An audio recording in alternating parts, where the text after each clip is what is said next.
Bonjour à tous, bienvenue sur la Gratte à Dave. Aujourd'hui, on continue notre apprentissage sur les premiers accords à la guitare.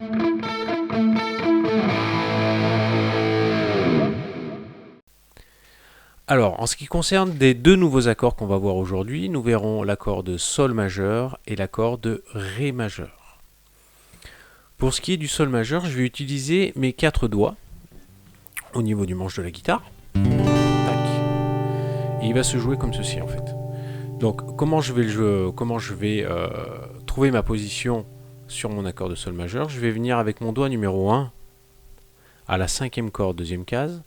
Je vais venir à la 6e corde, 3e case avec mon doigt numéro 2, ici. Tac. Et mes deux derniers doigts, je vais les placer à la 3e case sur les deux premières cordes. Donc, mon doigt numéro 3 viendra à la 2e corde, 3e case, comme le doigt numéro 2. Et mon 4e doigt viendra à la première corde, 3e case, comme le doigt numéro 2 et doigt numéro 3. Et nous jouerons cet accord en partant de la corde de mi grave jusqu'à la corde de mi aigu. Comme ceci. Alors pour ce qui est du côté routinier de l'accord, ce qu'on peut faire aujourd'hui, c'est jouer cet accord-là, en deux temps. C'est-à-dire 1, 2, 3, 4. 1, 2, 3, 4. 1, 2, 3, 4. 1, 2, 3, 4. Le deuxième accord est l'accord de Ré majeur. Alors, ici, on va avoir juste besoin de 3 doigts et nous pourrons jouer éventuellement la 5e corde. Je dis bien éventuellement parce que dans certains manuels, la 5e corde ne se joue pas sur l'accord de Ré. Moi, je la joue parce que c'est une basse en La et la note La figure dans notre accord de Ré majeur. Donc, comment est-ce qu'on joue cet accord de Ré? On va venir avec le doigt numéro 1 à la 3e corde, 2e case. On va venir avec le doigt numéro 2 à la première corde, 2e case. Et avec le doigt numéro 3, nous allons appuyer sur la 2e corde à la 3e case. Et nous allons obtenir ceci.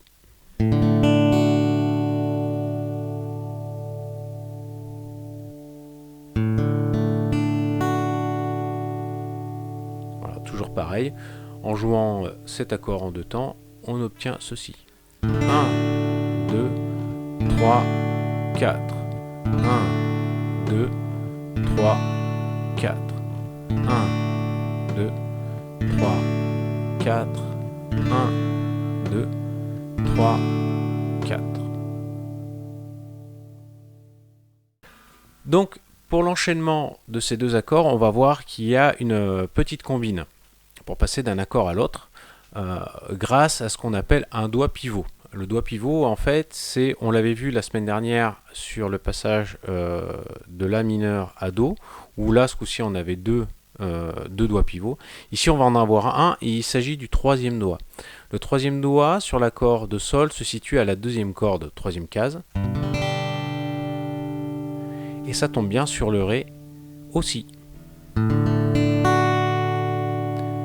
Donc, il suffira de laisser ce doigt-là, donc ce 3e doigt sur la 2e corde, 3e case, pour passer d'un accord à l'autre. Là, je suis sur mon accord de Sol. J'enlève mes deux premiers doigts, j'enlève le petit doigt, je laisse mon 3e doigt, et je viens placer mon doigt numéro 1 et mon doigt numéro 2 pour passer en Ré majeur.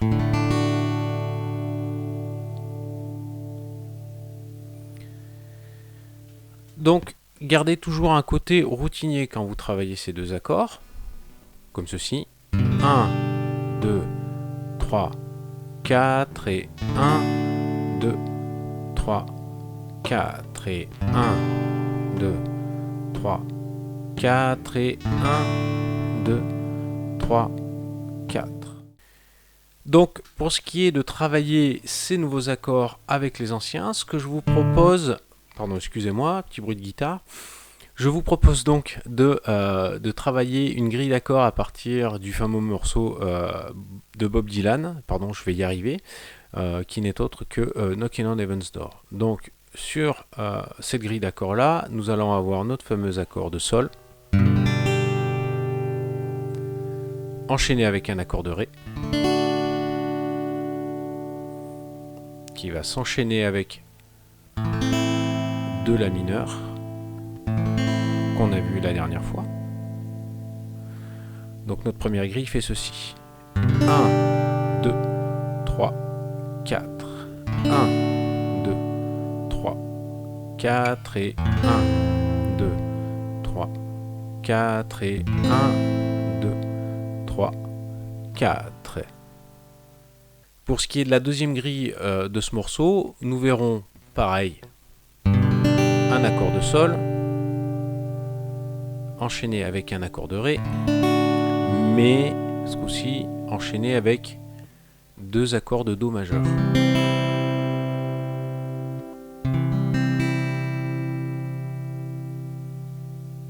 Donc si j'enchaîne ces quatre accords, ça nous donne ceci. 1, 2, 3, 4 et 1, 2, 3, 4 et 1, 2, 3, 4 et 1, 2, 3, 4.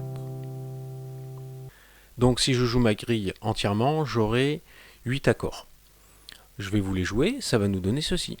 1, 2, 3, 4 et 1, 2, 3, 4 et 1, 2, 3, 4 et 1, 2, 3, 4 et 1, 2, 3, 4 et 1, 2, 3, 4 et 1, 2, 3, 4 et 1, 2, 3, 4.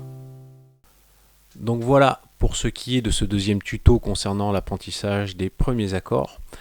Le prochain tuto concernera un peu plus la main qui va venir gratter les cordes dans un cadre de travail rythmique. Donc on verra pas forcément des nouveaux accords, mais on verra comment est-ce qu'on joue déjà les accords qu'on a vus sur ces premiers tutos là dans un cadre de rythme. Voilà, j'espère que ce tuto vous a plu et je vous dis à très bientôt.